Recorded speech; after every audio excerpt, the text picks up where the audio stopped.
ಪಾಕಿಸ್ತಾನಕ್ಕೆ ತಕ್ಕ ಪ್ರತ್ಯುತ್ತರ ಕೊಟ್ಟ ಭಾರತೀಯ ಸೇನೆ. ಪಾಕಿಸ್ತಾನ ರಾಜಧಾನಿ ಮೇಲೆ ಭಾರತ ಸೇನೆ ಅಟ್ಯಾಕ್ ಮಾಡಿದೆ. ಇಸ್ಲಾಮಾಬಾದ್ ಮೇಲೆ 75 ವರ್ಷಗಳ ಬಳಿಕ ಪಾಕಿಸ್ತಾನದ ರಾಜಧಾನಿ ಇಸ್ಲಾಮಾಬಾದ್ ಮೇಲೆ ಭಾರತೀಯ ಸೇನೆ ಅಟ್ಯಾಕ್ ಅನ್ನು ಮಾಡಿರುವಂತದ್ದು, ತಕ್ಕ ಪ್ರತ್ಯುತ್ತರವನ್ನ ನೀಡಿರುವಂತದ್ದು. ಲಾಹೋರ್, ಇಸ್ಲಾಮಾಬಾದ್, ರಾವಲ್ಪಿಂಡಿ ಮೇಲೆ ದಾಳಿಯನ್ನು ನಡೆಸಲಾಗಿದೆ. ಇಸ್ಲಾಮಾಬಾದ್ ಮೇಲೆ 75 ವರ್ಷದಲ್ಲೇ ಇದೇ ಮೊದಲ ಬಾರಿಗೆ ದಾಳಿಯನ್ನು ನಡೆಸಿರುವಂತದ್ದು. ಪಾಕ್ ಪ್ರಧಾನಿ ಕುಟುಂಬದ ಮನೆ ಬಳಿ ಡ್ರೋನ್ ಅಟ್ಯಾಕ್ ಆಗಿದೆ. ಪಾತ್ರಗುಟ್ಟು ಹೋಗಿದ್ದಾರೆ ಪಾಪ.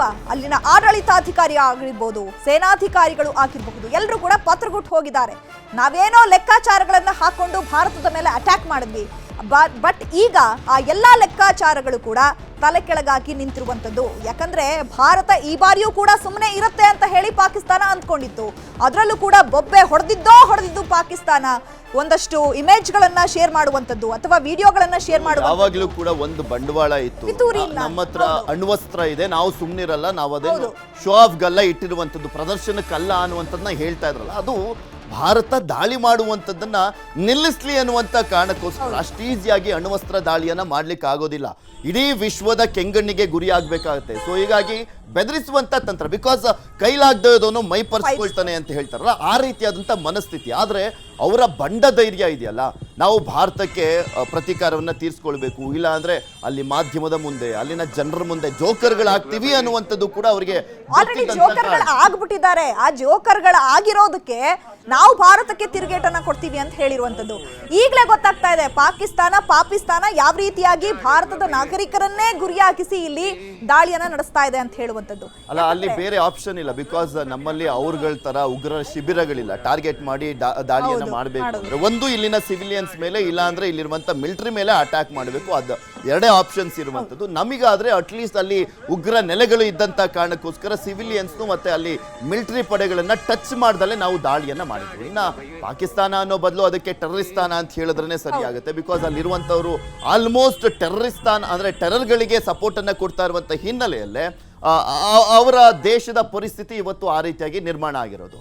ಇನ್ನ ನೆಕ್ಸ್ಟ್ ನಮ್ಮ ಈಗ ಏನು ಏರ್ ದಾಳಿ ಅಂದ್ರೆ ಏರ್ ಫೋರ್ಸ್ ದಾಳಿಯನ್ನ ಮಾಡ್ತು, ಆ ಸಂದರ್ಭದಲ್ಲಿ ಯಾವ್ಯಾವ ರೀತಿಯಾಗಿ ಯಾವುದನ್ನೆಲ್ಲ ಯೂಸ್ ಮಾಡ್ಲಾಯ್ತು ಅನ್ನುವಂತ ನೋಡ್ತಾ ಹೋಗೋಣ. ಪಾಕಿಸ್ತಾನದ ಮೇಲೆ ಭಾರತದ ಸುದರ್ಶನ ಚಕ್ರದ ಅಟ್ಯಾಕ್. ಸುದರ್ಶನ ಚಕ್ರ ಅಂದ್ರೆ ನಾವು ರಷ್ಯಾದಿಂದ ಬೈ ಮಾಡಿದ್ವಲ್ಲ S-400, ಅದಕ್ಕೆ ನಾವಿಟ್ಟಿರುವಂತ ಹೆಸರು ಸುದರ್ಶನ ಚಕ್ರ ಅಂತ. ಪಾಕಿಸ್ತಾನದ ದಾಳಿಯನ್ನ ವಿಫಲಗೊಳಿಸಿರುವಂತದ್ದು S-400. Pak air defence system ಅನ್ನ ಸಂಪೂರ್ಣವಾಗಿ ಉಡಿಸ್ ಮಾಡಲಾಯಿತು ಕ್ಷಿಪಣಿ ದಾಳಿಯನ್ನ ಮಾಡುವ ಮುಖಾಂತರ. ಲಾಹೋರ್ ನಗರದಲ್ಲಿದ್ದಂತ ಏರ್ ಡಿಫೆನ್ಸ್ ಸಿಸ್ಟಮ್ ಅದು ಭಾರತದ ರಕ್ಷಣಾ ಬತ್ತಳಿಕೆಯಲ್ಲಿರುವಂತ ಪ್ರಮುಖ ಅಸ್ತ್ರ S-400.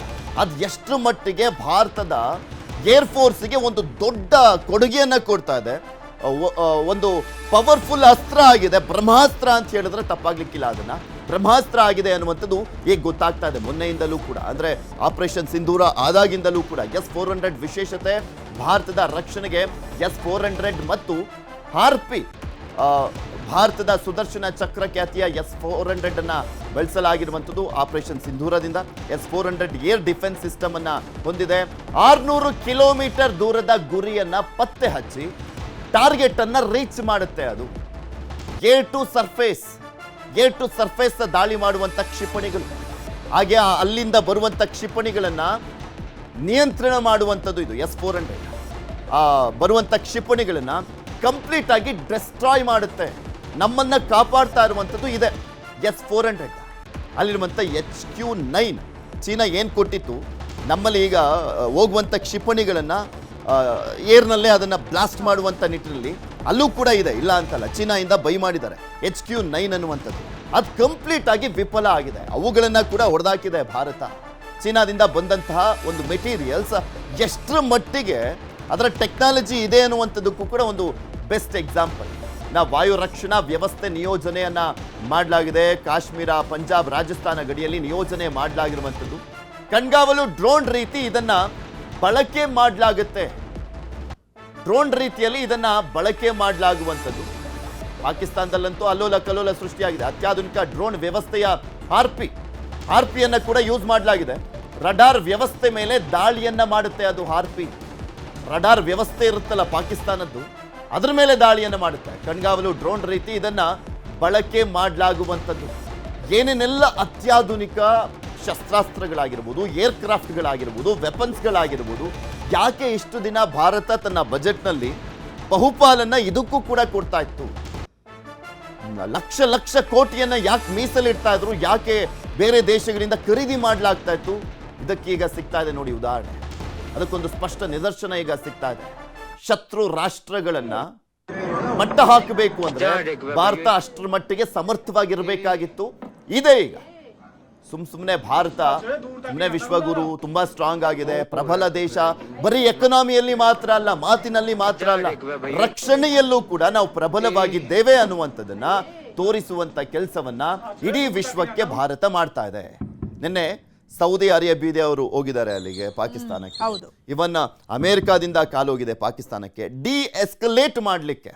ಬಿಕಾಸ್ ಎಸ್ಕಲೇಟ್ ಮಾಡುವಂಥ ವಿಚಾರಕ್ಕೆ ಸಂಬಂಧಪಟ್ಟಂತೆ ನೀವು ಪ್ರತಿ ದಾಳಿಯನ್ನು ಮಾಡೋದ್ರ ಬಗ್ಗೆ ಪಾಕಿಸ್ತಾನಕ್ಕೆ ಸಾಕಷ್ಟು ಬಾರಿ ಎಚ್ಚರಿಕೆಯನ್ನು ಕೊಟ್ಟಿತ್ತು ಅಮೆರಿಕ. ಆದರೆ ಬೇಡ, ನಿಲ್ಲಿಸಿ ಅಂತ ಹೇಳ್ತಾ ಇದ್ದಾರೆ. ಪಾಕಿಸ್ತಾನ ಏನು ಮಾಡೋದು ಕಾದು ನೋಡಬೇಕು. ಅವರನ್ನು ಅವರು ಕಾಪಾಡ್ಕೊಳ್ಬೇಕು ಅಂದ್ರೆ ಈಗ ಡಿ ಎಸ್ಕಲೇಟ್ ಮಾಡ್ಕೊಂಡ್ರೆ ಮಾತ್ರ ಸಾಧ್ಯ. ಬಿಕಾಸ್ ಜೈಶಂಕರ್ ಅವರು ಹೇಳಿದ್ದಾರೆ, ಆಲ್ಮೋಸ್ಟ್ ಯಾರ್ಯಾರ ಜೊತೆ ಮಾತನಾಡಿದ್ವಿ, ಅವರ ಎಕ್ಸ್ಪೋಸ್ಟ್ ಅನ್ನ ಗಮನಿಸಿದಂಥ ಸಂದರ್ಭದಲ್ಲಿ ಯಾರ್ಯಾರ ಜೊತೆ ಮಾತನಾಡಿದ್ವಿ, ಹಾಗೆ ಅಲ್ಲಿ ಕ್ಲಿಯರ್ ಕಟ್ ಆಗಿ ಹೇಳಿದ್ದಾರೆ, ಅವ್ರು ಏನಾದರೂ ರಿಟಾಲಿಯೇಷನ್ ಮಾಡಿದ್ರೆ ಯಾವುದೇ ಕಾರಣಕ್ಕೂ ಭಾರತ ಸಹಿಸಿಕೊಳ್ಳೋದಿಲ್ಲ ಅಂತ ಜೈಶಂಕರ್ ಅವರು ಎಕ್ಸ್ಪೋಸ್ಟ್ ಅಲ್ಲೇ ಸ್ಪಷ್ಟನೆಯನ್ನ ಕೊಟ್ಟಿದ್ದಾರೆ. ಸಹಿಸಿಕೊಳ್ಳಲ್ಲ ನಾವು ಅಂತ ಉಪದೇಶ ಕೊಡ್ಲಿಕ್ಕೆ ಬರಬೇಡಿ, ನಮಗೆ ಭಾರತಕ್ಕೆ ಸಹಕಾರ ಕೊಡಂಗಿದ್ರೆ ಕೊಡಿ, ಇಲ್ಲ ಅಂದ್ರೆ ನಾವು ಏನು ಮಾಡಬೇಕು ಅನ್ನುವಂಥದ್ದು ಗೊತ್ತಿದೆ ಅನ್ನುವಂಥದ್ರ ಜೊತೆಗೆ, ಯಾಕೆಂದ್ರೆ ಭಾರತ ಆಪರೇಷನ್ ಸಿಂಧೂರದ ಸಂದರ್ಭದಲ್ಲಿ 15 ದಿನಗಳ ಕಾಲ ಏನು ಮಾಡ್ತಾ ಇತ್ತು, ದಾಳಿ ಆಗಬೇಕು ಅನ್ನುವಂಥ ಜನರ ನಿರೀಕ್ಷೆ. ಜನ ಏನು, ಮಾಧ್ಯಮ ಏನು, T20 ಮ್ಯಾಚ್ ತರ ಆಗ್ಬಿಡ್ಬೇಕು ಅತ್ಲಗೆ, ಈ ಕ್ಷಣನೇ ಟಿಟ್ ಫಾರ್ ಟ್ಯಾಟ್ ಅನ್ನುವ ರೀತಿಯಲ್ಲಿ ರೆಡಿ ಇರಬೇಕು, ಆ ಕ್ಷಣಕ್ಕೆ ಒಡೆದಾಕ್ಬಿಡ್ಬೇಕು ಅನ್ನುವಂಥ ಮನಸ್ಥಿತಿ. ಆದರೆ ಭಾರತ ಒಂದ್ ಕಡೆ ರಾಜತಾಂತ್ರಿಕವಾಗಿ ಎಷ್ಟರ ಮಟ್ಟಿಗೆ ಭದ್ರವಾಗಿರಬೇಕು, ಭದ್ರಪಡಿಸ್ಕೊಳ್ಬೇಕು, ಅದರ ಜೊತೆಗೆ ಸೇನೆಯನ್ನ ಎಷ್ಟರ ಮಟ್ಟಿಗೆ ರೆಡಿ ಮಾಡಬೇಕು, ಅದರ ಜೊತೆಗೆ ಇಂಪಾರ್ಟೆಂಟ್ ಏನಂದ್ರೆ ಜನರ ಮನಸ್ಥಿತಿನೂ ಕೂಡ ಗಟ್ಟಿಯಾಗಿರ್ಬೇಕಲ್ಲ, ಧೈರ್ಯವಾಗಿರ್ಬೇಕಲ್ಲ, ಎಚ್ಚರಿಕೆ ಆಗಿರ್ಬೇಕಲ್ಲ, ಜಾಗೃತಿ ಆಗಿರ್ಬೇಕಲ್ಲ.